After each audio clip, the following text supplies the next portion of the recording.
Sadly, tragic news is now coming from the USS John S. McCain in Singapore. You knew in your heart that with 10 sailors missing after the collision at sea, that the news would be grim. The fact that berthing areas were involved was one of the clues. Divers have begun finding bodies as they search the flooded spaces below decks. Not only that, a body, as yet unidentified, has been recovered at sea by the Malaysian Coast Guard. Sadly, we are again sending out our heartfelt condolences to our Navy family on the loss of sailors in the Pacific. It wasn't too long ago that we were expressing grief over the loss of sailors in Japan when their ship struck a ship. And the exact same has occurred once again. As reported by CNBC, Navy and Marine Corps divers on Tuesday located the remains of some of the 10 sailors missing from the USS John S. McCain following its collision with an oil tanker off the Malaysia coast, the Navy said Tuesday. Divers investigating damage to the ship were able to locate some remains in those sealed compartments during their search, said Admiral Scott Swift, commander of the U.S. Pacific Fleet. Swift said the Malaysian Navy has reported locating other potential remains and are working to confirm the identities.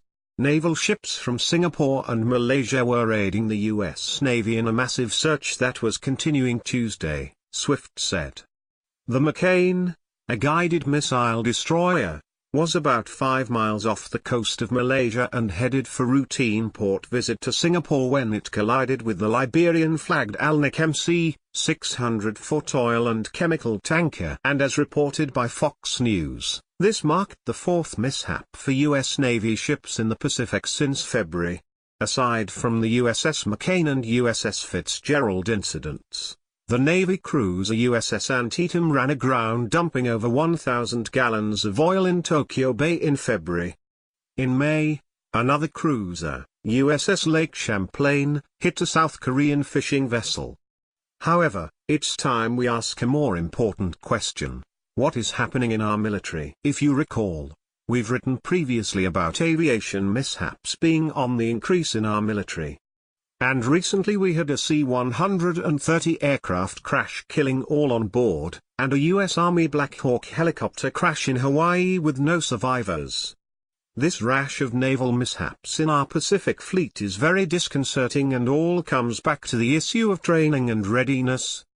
For the life of me, I cannot recall such a run on naval incidents involving collisions. The first thing that comes to mind is ship officer qualifications and level of training. With all the highly sophisticated radar and equipment aboard our naval vessels, these incidents are unconscionable. And I would actually take this back to the Navy Riverine assault boat incident with Iran. The circumstances of that incident were always and still remain blurry. U.S.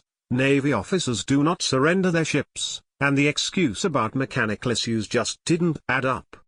Then again, it reflects back on readiness.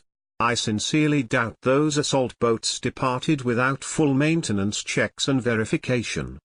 If they did, it comes back to the level of training, and perhaps, competence of the officer in charge. We've witnessed a very dangerous increase in these accidents and some are occurring in deployed combat zones, such as helicopter crashes in Afghanistan. So, are we seeing evidence of the horrific years of decimation of our military capability and capacity emanating from the Obama administration? There's no debate that there is a cause and effect relationship. There have been years of decline of our military training and readiness, and it seems that the consequences and ramifications are now evident. These aren't isolated incidents. There's something systemic happening within our armed forces. It's obvious that former SecNav Ray Mabus spent more time being occupied with social egalitarian policies and an ideological agenda focused not on the training and readiness of the U.S. Navy, but rather appeasement of special interests. And let's be honest, this is the legacy of one Barack Obama. Obama paid lip service for 8 years when it came to our military. As a matter of fact, in his final 4 years, you saw him far less on our military installations visiting with our troops, along with First Lady Michelle Obama.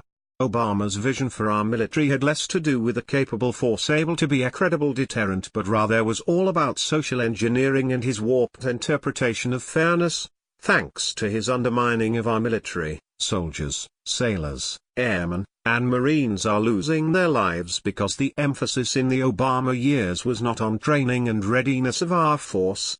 Of course, you will not hear anyone in the liberal progressive media address this, unless they can blame it on President Donald J. Trump. It's deplorable, maddening, how the media gives.